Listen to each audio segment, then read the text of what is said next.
Ага, да пускаме ли тази система да се зарежда? Естествено, този ток е безплатен. Единственото нещо, което трябва да се направи, е да се включи това и това, да пуснем бушоните и виждаме какво се случва. Броим до 5 и почва да се зарежда автоматично.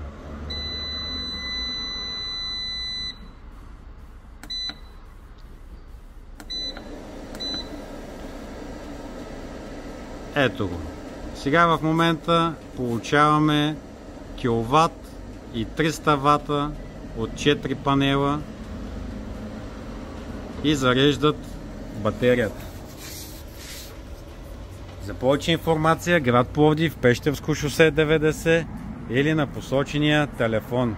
Безплатният ток е тук.